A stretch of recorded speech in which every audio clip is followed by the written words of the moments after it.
Halo, assalamualaikum warahmatullahi wabarakatuh. Jumpa lagi dengan saya di channel Bambang Service.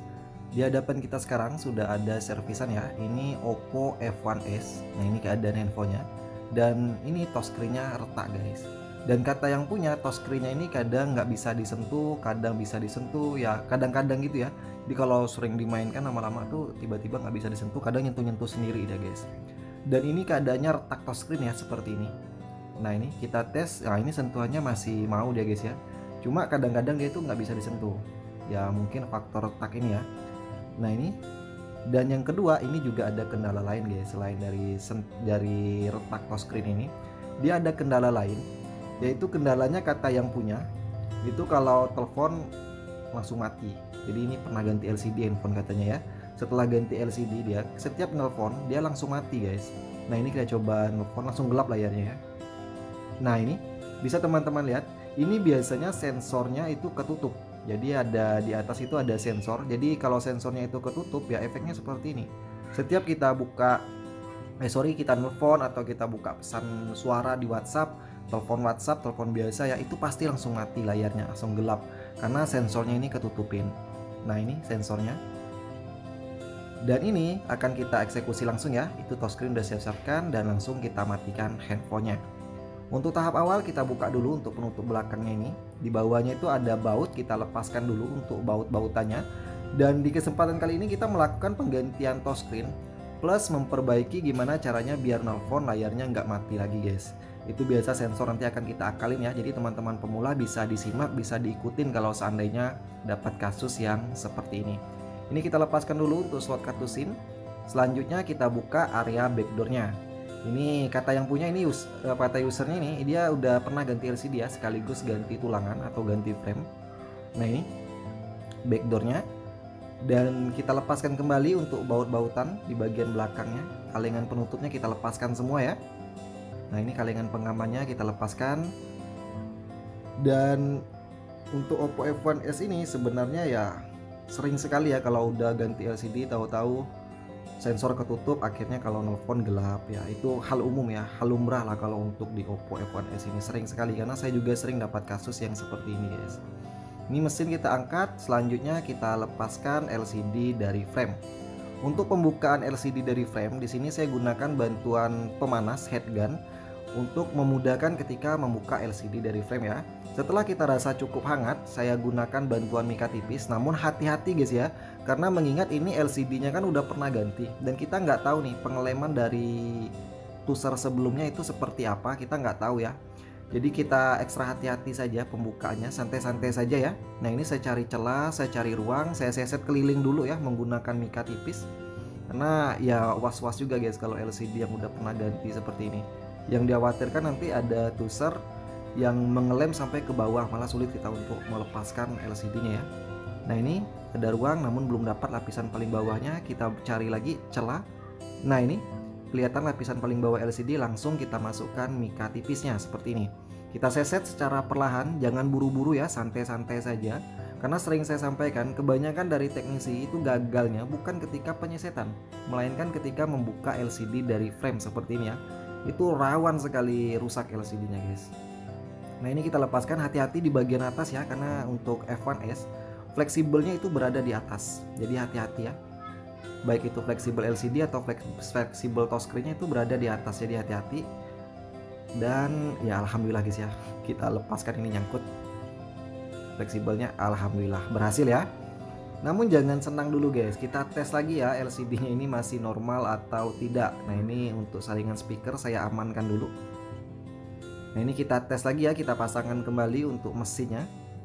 Ya lumayan ribet kalau F1s ini guys, karena untuk ngetesnya ini ya bongkar mesin, nanti rakit lagi ya, seperti inilah ya. Oke langsung kita tes, saya tempelkan saja, kita hidupkan. Bismillahirrahmanirrahim. Alhamdulillah masih nampil Oppo, mantap ya. Kita tunggu dulu untuk proses loadingannya.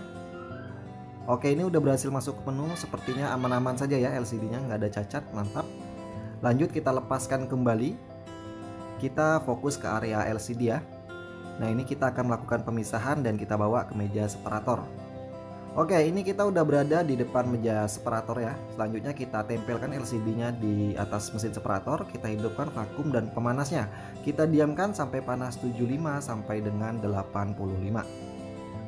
Oke, balik lagi guys. Ini kurang lebih udah panas 80-an dan saya rasa ini udah pas ya. Tinggal teman-teman kondisikan aja ya dengan mesin separator masing-masing. Kalau settingan saya kan di 80-an, namun sesuaikan dengan mesin separatornya ya. Pemisahnya saya di sini menggunakan kawat Sansin berukuran 0,03. Memang kawat Sansin ini tipis, yang 0,03 khusus untuk OLED sebenarnya. Namun saya gunakan di LCD yang berpanel IPS seperti ini gunanya untuk mengurangi resiko terkena lapisan polarit. Jadi memang rawan putus ya, namanya juga tipis ya, namun setidaknya mengurangi resiko guys ya. Nah ini kita seset secara perlahan, santai-santai saja untuk penyesetannya. Ini bukan berarti pengerjaan saya yang cepat, melainkan ini durasinya yang saya percepat ya. Nah ini kita seset, kita putuskan untuk semua lem-lemnya ya. Nah ini kita putuskan santai-santai saja, jangan terlalu buru-buru ya. Kita ulangin lagi sampai lemnya itu betul-betul putus guys. Nah ini kita seset, kita ulangin lagi sampai betul-betul putus ya untuk lem OK-nya. Jangan dipaksa angkat, takutnya nanti pecah LCD-nya guys. Oke, ini mantap, tidak terkena lapisan polarit. Lanjut kita bersihkan ya. Nah ini penampakannya selesai dipisahkan LCD dengan touchscreen-nya. Lanjut kita bersihkan bekas lem OK yang lama yang masih menempel di LCD. Ini saya bersihkan menggunakan bantuan mekanik IR10 Pro. Namun kalau teman-teman belum ada alatnya, bisa gunakan cara printer menggunakan jari juga boleh ya, nggak masalah.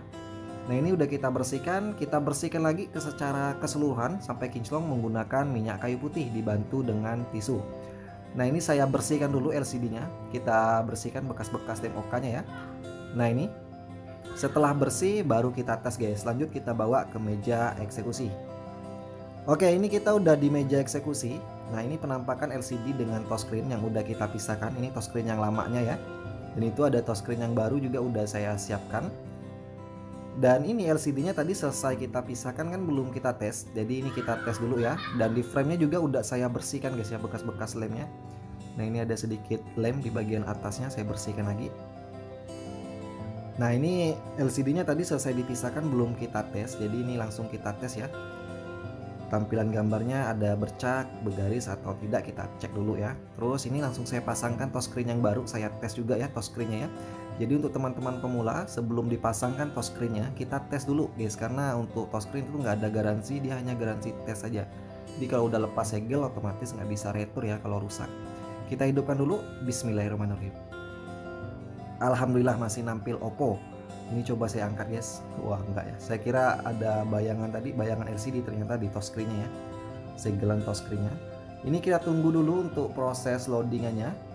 Dan alhamdulillah udah berhasil masuk ke menu. Nah untuk pengetesan touchscreen itu jangan dirapatkan ya, melainkan kita kasih jeda, kita kasih renggang sedikit LCD dengan touchscreen-nya. Ini saya sekat menggunakan jempol dengan jari tengah saya untuk menahan. Ini mantap, sentuhan juga oke. Terus kita tes lagi untuk sentuhan klik pesannya ya. Kita tes sentuhan ya, ini mantap, normal, touchscreen-nya oke ya. Berarti ini tidak ada bermasalah. Lanjut lagi kita eksekusi kembali handphonenya guys. Ini kita lepaskan kembali untuk mesinnya ya. Kita buka untuk semua fleksibelnya ini. Wah itu jatuh mesinnya guys.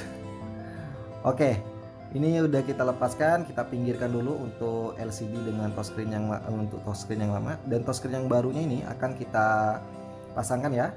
Nah untuk pemasangan touchscreen saya punya trik guys. Jadi untuk teman-teman yang masih pemula, mungkin belum bisa menggunakan OK cair, saya punya triknya seperti ini. Bisa gunakan double tip tipis seperti ini ya. Ini double tip tipis, ukurannya 0,03 mili kalau nggak salah. 0,3 atau 3 mili gitu, lupa saya ukurnya. Pokoknya yang tipis lah guys ya. Dan ini kita kletek dulu untuk segelan di touchscreen yang baru. Nah ini saya kletek segelnya. Selanjutnya kita tambahkan double tip di area pinggiran touchscreen. Jadi di touchscreen itu di pinggirannya kan itu ada batas sekat hitam ya, sebelum masuk ke tampilan layar beningnya. Jadi untuk double tip ini kita ratakan di bagian pinggirannya ya, jangan sampai ke tengah. Kalau kelihatan kan jelek ya. Jadi kita ratakan seperti ini menggunakan double tip.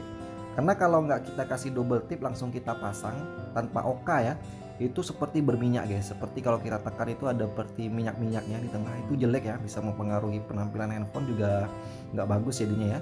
Jadi untuk ngakalinya biar bening sempurna, ini saya gunakan double tip seperti ini.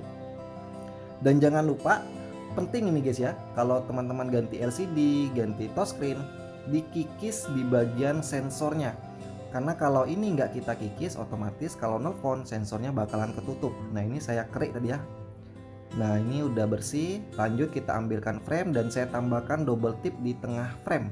Karena fungsi double tip tengah frame ini untuk menahan LCD-nya ya, biar tidak ngelembung ke atas, jadi meminimalisir resiko LCD berminyak. Nah ini LCD-nya udah kita bersihkan ya, tadi kita pasangkan. Ini LCD udah pernah ganti ya, LCD KW. Kita presisikan di frame, kita ratakan ya. Nah ini sambil saya elap, sambil saya bersihkan, sambil saya tekan sedikit biar LCD-nya tuh presisi di frame ya. Selanjutnya kita tambahkan lem B7000, ini berwarna putih, lem bening. Karena mengingat framenya ini kan warnanya putih ya, jadi saya gunakan lem bening. Karena kalau menggunakan lem hitam kan jelek guys ya kelihatannya. Jadi kalau HP yang warna putih itu biasa saya gunakan lem bening. Namun kalau HP yang framenya warna hitam baru saya gunakan lem T7000 warna hitam. Dan untuk lem B7000 warna bening ini proses pengeringannya ya agak lama ya. Biasa kalau lem hitam itu kan cuma 15 menit udah kering. Namun kalau yang bening ini itu kurang lebih 1 jam guys ya, kita diamkan sampai dia kering sempurna. Nah ini kita ratakan di pinggiran framenya. Nggak harus tebal ya untuk pemberian lemnya, sedikit-sedikit saja, yang penting merata. Nah ini kita ratakan untuk lemnya. Setelah rata baru kita ambilkan touchscreen-nya ya. Nah ini kita kletek dulu untuk double tip yang kita pasangkan tadi. Nah ini kita kletek untuk plastik double tipnya ya, penahan double tipnya. Lanjut ini touchscreen saya bersihkan dulu, takut ada debu yang menempel ya. Dan jangan lupa guys, saringan speakernya kita pasangkan kembali, karena kalau ini nggak ada malah jelek penampilan handphone ya. Selanjutnya ini saya bersihkan lagi guys ya, takutnya ada debu. Ini saya gunakan pengompa debu. Nah ini sampai bersih. Setelah bersih baru saya presisikan touchscreen-nya. Kita pasangkan fleksibelnya, kita masukkan seperti ini. Kita presisikan dari atas ya. Setelah atas presisi baru kita cek bagian bawahnya lagi. Nah ini kita tekan-tekan sedikit, jangan terlalu kuat. Nah ini sampai dia presisi ya, sampai rapat. Lanjut, nah ini ada speaker atas tadi lepas, kita pasangkan kembali. Ini kameranya kita elap dulu ya. Dan sensornya ini tadi nggak ada karetnya guys. Jadi berhubung saya cek di barang-barang saya ternyata ada karet penutupnya ya, saya pasangkan saja ya. Nah ini kita rakit kembali handphonenya, kita pasangkan untuk ini antena eksternalnya. Kalau nggak dipasangkan nanti sinyalnya naik turun guys. Lanjut ini kita rakit kembali handphonenya, kita pasangkan semua kaleng-kalengan pengamannya ya. Oke ini udah selesai. Selanjutnya ini saya lap dulu kamera belakangnya, takutnya ada debu. Dan tahap selanjutnya ini tinggal saya pasangkan backdoor. Dan kartunya kita pasangkan kembali ya, nggak tahu ini kartunya guys. Dan ini untuk bagian bawahnya itu ada baut, kita pasangkan kembali ya, ada 4 baut. Nah ini saya kikis sedikit untuk bekas lem yang lama. Selanjutnya saya tambahkan lem baru lagi ya, biar kuat untuk di bagian penutup bawahnya. Nah ini penutup bawahnya kita presisikan kembali. Dan handphone tinggal kita press ya. Nah ini untuk pengepresan LCD di frame dan touchscreen di frame itu saya gunakan bantuan karet saja seperti ini. Untuk mempresisikannya ya, agar nggak renggang. Jadi kalau di press seperti ini biar rapat ya guys ya. Nah kalau tidak menggunakan double tip tadi di touchscreennya, otomatis ketika kita press seperti ini itu bakalan berminyak guys layarnya. Jadi kita kasih double tip tadi untuk menyekat antara LCD dengan touchscreen biar tidak menempel ya. Maka saya gunakan double tip tadi. Nah ini kita press, lanjut tinggal kita tunggu lemnya mengering ya. Nah ini untuk touchscreen yang lama kita hidupkan dulu. Bismillahirrahmanirrahim. Alhamdulillah masih nampil Oppo. Oke ini kita diamkan tadi kurang lebih 1 jaman ya. Dan saya rasa ini udah kering sempurna. Lanjut kita buka kembali untuk karet-karetan pengepresnya guys. Nah ini saya lepaskan kembali. Dan nah ini mantap sentuhan. Kita masuk dulu untuk ritual pengkletean ya. Kita buka 1, 2, 3. Bismillahirrahmanirrahim. Wow, mantap guys, bening ya tanpa ada minyak. Jadi hasilnya itu rapi walaupun tanpa menggunakan oka cair. Nah, ini saya tes lagi untuk sentuhan dan mantap guys. Nah, untuk ngetes touchscreen seperti ini saja ya. Nah, ini mantap. Wow, rapi lagi guys. Sentuhan juga, wah ini mantap ya. Dan kita tes telepon nggak mati lagi guys. Oh, ini kartunya belum terpasang kayaknya ya. Nah, ini kita tes telepon 123. Nah, ini nggak mati. Jadi yang membuat mati tadi sensornya ketutup. Makanya tadi sensornya di atas dekat bagian atas touchscreen yang lurusan sensor saya kikis tadi ya, biar kalau nelpon itu layarnya nggak gelap. Nah, ini handphonenya udah selesai, siap kita serahkan kepada pemilik. Nah, ini penampakan dari touchscreen yang lama dan HP-nya ini udah kembali mulus lagi, udah kembali bening dan siap diserahkan kepada pemilik. Oke, untuk teman-teman pemula segera yang belum support channel ini segera support ya dengan cara subscribe, like, dan aktifkan tombol lonceng notifikasinya agar tidak ketinggalan trik-trik seputar dunia servis handphone. Dan ini penampakan akhir dari Oppo F1s. Mantap. Sekian tutorial kali ini, semoga bisa memberikan manfaat untuk teknisi pemula khususnya, dan sampai jumpa di video berikutnya. Saya akhiri dengan wassalamualaikum warahmatullahi wabarakatuh. Bye bye.